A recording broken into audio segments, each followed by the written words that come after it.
നമസ്കാരം. തദ്ദേശ സ്വയംഭരണ തെരഞ്ഞെടുപ്പിൽ CPM ഇടതുപക്ഷം തകർന്നു വീണു. എന്തൊക്കെ പ്രതീക്ഷകളായിരുന്നു, എന്തൊക്കെ വിജയാഹ്ലാദങ്ങളായിരുന്നു തുടക്കം മുതൽ തന്നെ. നേരത്തെ എതിരില്ലാതെ തെരഞ്ഞെടുക്കപ്പെട്ടു എന്നൊക്കെ പറഞ്ഞ് എന്തൊക്കെ മേളമായിരുന്നു. ഇന്നലെ തെരഞ്ഞെടുപ്പ് ഫലം വന്ന ശേഷം ഇന്നും ഇപ്പോഴും അതിന്റെ ചർച്ചകളും വിചാരണകളും മാധ്യമ വിചാരണകളടക്കം നടക്കുകയാണ്. ഏറ്റവും വലിയ തിരിച്ചടിയാണ് CPM-ന് ഉണ്ടായിരിക്കുന്നത്. കൊല്ലം കോർപ്പറേഷൻ, CPM-ന് ഏറ്റവും അഭിമാന സ്തംഭമായ കൊല്ലം കോർപ്പറേഷൻ, ഇടതുപക്ഷത്തിന്റെ ഒരു മുഖം തന്നെയാണ് കൊല്ലം. അവിടെ പോലും കാലിടറി വീണിരിക്കുന്നു. തിരുവനന്തപുരത്ത് തകർന്നു വീണിരിക്കുന്നു. തിരുവനന്തപുരത്ത് അതിശക്തമായ മുന്നേറ്റം നടത്തി കോർപ്പറേഷൻ ഭരണം പിടിച്ചിരിക്കുന്നു LDA. ഗോവിന്ദനും പിണറായിക്കുമൊന്നും വാക്കുകൾ കിട്ടുന്നില്ല. ആകെ വാക്ക് കിട്ടിയത് മണിയാശാന് മാത്രമാണ്. ജനങ്ങൾ പിറപ്പുകേട് കാണിച്ചു. ക്ഷേമ പെൻഷൻ വാങ്ങി നക്കിയിട്ട് ശാപ്പാടടിച്ചിട്ട് തിരിച്ചുകുത്തി. ഇത് പിറപ്പുകേട്. ഈ പിറപ്പുകേട് എന്ന് പറഞ്ഞാൽ നമുക്ക് പെട്ടെന്ന് മനസ്സിലാകില്ല.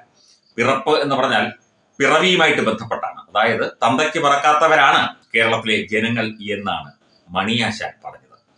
അതെല്ലാവർക്കും അറിയാം, കുറെ പറഞ്ഞെങ്കിലുമൊക്കെ അറിയാം.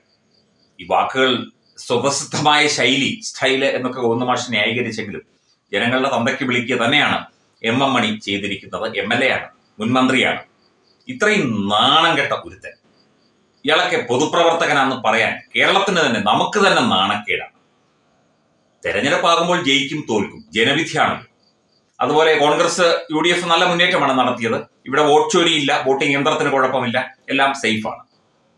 CPM-ന്റെ തകർച്ചയാണ് ചർച്ച ചെയ്യേണ്ടത്. 2026 തെരഞ്ഞെടുപ്പിൽ ഈ ഒരു ഫലം പ്രതിഫലിക്കുമോ എന്നുള്ള ചർച്ചയാണ് ഇന്നലെ മുതൽ തന്നെ നടക്കുന്നത്.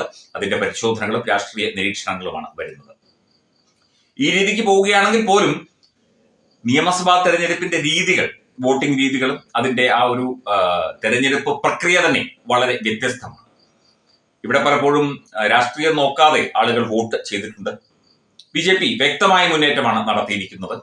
എല്ലാ വാർഡുകളിലും, ഞങ്ങളുടെ പഞ്ചായത്തിൽ അടക്കം, ഐമനം ഗ്രാമപഞ്ചായത്തിലടക്കം BJP അതിശക്തമായ നിലയിലാണ്. ഒറ്റയ്ക്ക് ഭരണം കിട്ടില്ല, എന്നാൽ പോലും ഏതാണ്ട് 9 ഇടത്ത്, 21 വാർഡുകൾ ഉള്ളിടത്ത് 9 ഇടത്ത് BJPക്ക് വ്യക്തമായ ആധിപത്യമുണ്ട്, ജയിച്ചിരിക്കുന്നു. LDF 7 സ്ഥാനങ്ങളിലാണ് ജയിച്ചത്. UDF 6 സ്ഥാനങ്ങളിൽ. ഭരണം എന്താകുമെന്നറിയില്ല. എന്തായാലും ഈ രീതിയിൽ ഒരു വലിയ മുന്നേറ്റം നടത്താൻ BJPക്ക് സാധിച്ചു എന്നുള്ളത് തികച്ചും സ്തുത്യർഹമായ കാര്യം തന്നെയാണ്. വളരെ എണ്ണയിട്ട യന്ത്രം പോലെ പ്രവർത്തിച്ച പ്രവർത്തകർ, ജനങ്ങൾ വോട്ട് ചെയ്തു. തീർച്ചയായിട്ടും BJP കേരളത്തിൽ ചുവടുറപ്പിക്കുന്നതിന്റെ ലക്ഷണങ്ങൾ വളരെ പ്രകടമായി തന്നെ കണ്ടു തുടങ്ങിയിരിക്കുന്നു. വോട്ട് ഷെയറിന്റെ കാര്യം, അതിന്റെ വിശദാംശങ്ങൾ പിന്നീട് നമുക്ക് ചർച്ച ചെയ്യാം. എന്തായാലും CPM-ന്റെ തകർച്ച തന്നെയാണ് ചർച്ചാ വിഷയം. ജനങ്ങൾ വോട്ട് ചെയ്തില്ല, അതുകൊണ്ട് ഞങ്ങൾ തോറ്റു എന്ന പഴയ AK ആന്റണി പറഞ്ഞ ആ അഭിപ്രായം തന്നെ ആയിരിക്കും നേതാക്കൾക്കുള്ളത്. പിന്നെ പറയുന്നുണ്ട് വർഗീയ ശക്തികൾ ഒത്തുചേർന്നു, വർഗീയ ശക്തികൾ അതുപോലെ BJPയും UDF-ഉമായിട്ട് ചില ധാരണകൾ ഉണ്ടാക്കി എന്നൊക്കെ പറയുന്നുണ്ട്. തെരഞ്ഞെടുപ്പിൽ തോറ്റു കഴിയുമ്പോൾ ഇത്തരത്തിലുള്ള ന്യായങ്ങളൊക്കെ പലപ്പോഴും ഉന്നയിക്കാറുണ്ട്. ഇതിനെ വെറും ന്യായമായിട്ട് മാത്രമേ കാണാൻ സാധിക്കുകയുള്ളൂ. ജനങ്ങൾ ഇടതുപക്ഷത്തെ വെറുത്തു തുടങ്ങിയിരിക്കുന്നു. അല്ലെങ്കിൽ ഇടതുപക്ഷം എന്ന് പറയുന്ന CPM എന്ന് പറയുന്ന പ്രസ്ഥാനം, അല്ലെങ്കിൽ ഇടതുപക്ഷം എന്ന് പറയുന്ന ഈ ജനദ്രോഹ കൂട്ടായ്മ തകർന്നു തുടങ്ങിയിരിക്കുന്നു എന്നതിന്റെ പ്രകടമായ ഫലമാണ് ഈ തെരഞ്ഞെടുപ്പിൽ, തദ്ദേശ സ്വയംഭരണ തെരഞ്ഞെടുപ്പിൽ കോർപ്പറേഷനുകളിലും മുനിസിപ്പാലിറ്റികളിലും ഒക്കെ തന്നെ പ്രതിഫലിച്ചിരിക്കുന്നത്. ഇത് ഒരു സെമി ഫൈനലായിട്ടോ അല്ലെങ്കിൽ സെമി ഫൈനലിന് മുമ്പുള്ള ക്വാർട്ടർ ഫൈനലായിട്ടോ എങ്ങനെ വേണമെങ്കിലും കാണാം. ഇതൊക്കെയായാലും തെരഞ്ഞെടുപ്പ് എന്ന് പറയുന്നത് കേരളത്തെ സംബന്ധിച്ചിടത്തോളം, ഈ തദ്ദേശ തെരഞ്ഞെടുപ്പ് എന്ന് പറയുന്നതിന് വലിയ രാഷ്ട്രീയ പ്രാധാന്യമുണ്ട്. അതുപോലെ വെൽഫെയർ പാർട്ടിയുടെ 5-6 സ്ഥാനാർത്ഥികൾ ജയിച്ചിട്ടുണ്ട്. SDPക്കാർ ജയിച്ചിട്ടുണ്ട്. ഇവരൊക്കെ UDF-ന്റെ ഒക്കെ സഹായത്തോടു കൂടിയൊക്കെ ആയിരിക്കും ജയിച്ചത്. ഒരു വലിയ മാറ്റത്തിന് കേരളം സാക്ഷ്യം വഹിക്കാൻ പോകുന്നു എന്നുള്ളതിന്റെ ഒരു സൂചനയാണ് ഇത്. തീർച്ചയായിട്ടും 2026 തെരഞ്ഞെടുപ്പിൽ ആ മാറ്റം പ്രകടമായി തന്നെ നമുക്ക് കാണാൻ സാധിക്കും. ആ മാറ്റം നമുക്ക് ദൃശ്യമാകും. ഇത് തന്നെയാണ് രാഷ്ട്രീയ നിരീക്ഷണങ്ങൾ. CPM-ന്റെ കാൽ ചുവട്ടിലെ മണ്ണ് ഏതാണ്ട് പൂർണ്ണമായി ഒലിച്ചു പോയിരിക്കുന്നു. കണ്ണൂർ ജില്ലയിൽ കയ്യിലിരുന്ന പല പഞ്ചായത്തുകളും CPM കൊണ്ട കളഞ്ഞു എന്ന് തന്നെ പാർട്ടി പ്രവർത്തകരടക്കം പറയുന്നുണ്ട്. വിമതർ പലയിടത്തും ജയിച്ചു.